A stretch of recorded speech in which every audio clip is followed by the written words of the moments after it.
Thank you, Chairwoman Waters. Thank you for holding this hearing, and thank you, Chair Powell, for your testimony and your time here today. Financial freedom is American freedom, and frankly, Americans do not have the financial and economic freedom they need to invest in themselves, their businesses, and their families.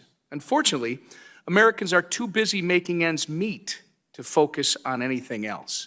Inflation is running rampant across the United States, with consumer prices rising 8.6% in the past year, the largest price increase since 1981. From fuel to meat to housing, my constituents and all Americans are suffering at the hands of this hidden tax, except it's not so hidden anymore. It's punching Americans in the face, as my friend Mr. Stile put it yesterday. So how did we get here? It's pretty simple.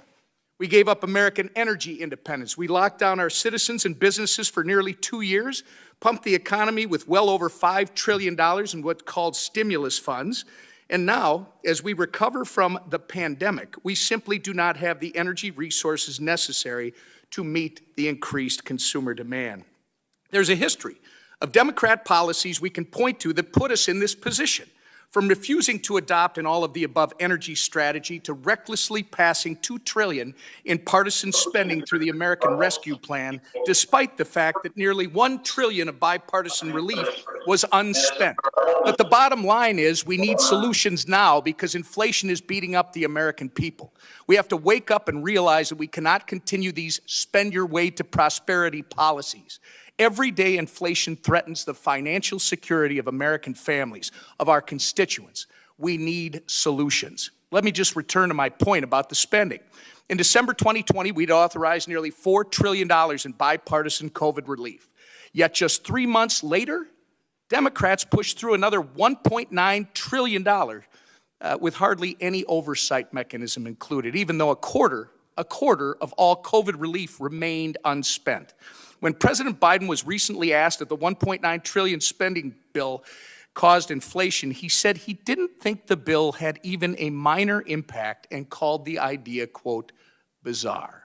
Chair Powell, do you agree with the President's conclusion that the $1.9 trillion that was included in the American so-called rescue plan had not even a minor impact on the inflation we're seeing today? I'm sorry, I wouldn't comment on what any elected official said, and it's really not up to us to score fiscal interventions. Again, sir, if you would, respectfully, I'm not asking you to comment on what the President said. I'm asking you personally, do you believe that the $1.9 trillion American Rescue Plan did not even have a minor impact on the inflation we're seeing today? We didn't comment on the Tax Cuts and Jobs Act. We didn't comment on the CARES Act, and we won't comment on that act. And from that, it's interesting, sir. It's interesting, sir, that you won't comment on this, but you were more than willing a year ago to talk about inflation as some transitory something that everyone has acknowledged now. It's going to be here for a while. Even though it seems like the President's Build Back Better package, this massive spending package, is dead on arrival, certain elements might not be dead.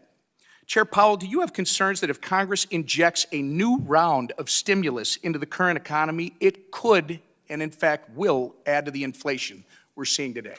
Again, really, it's not our role to give you advice on what to do. You know, we report to Congress, not the other way around. We're sticking to our mandate and our mission, and we have a lot of work to do on that front, and not really giving you advice on what you should be doing. We take fiscal policy as something that comes to us, and we deal with it as part of everything else. I'm very disappointed, sir.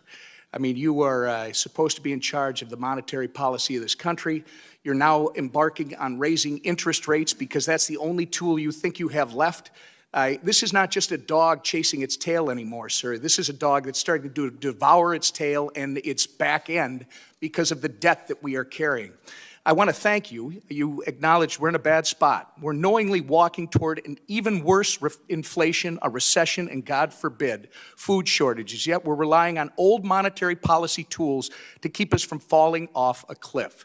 Sure, we can raise interest rates over and over, but the only way to curb in a disaster this bad is to raise interest rates to a catastrophic level, or as like Larry Summers suggested, we allow unemployment to go to historical highs. It's not feasible.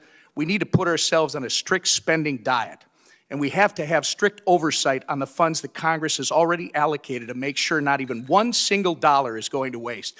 And we need to put control back in the hands of small businesses on Main Street. Thank you.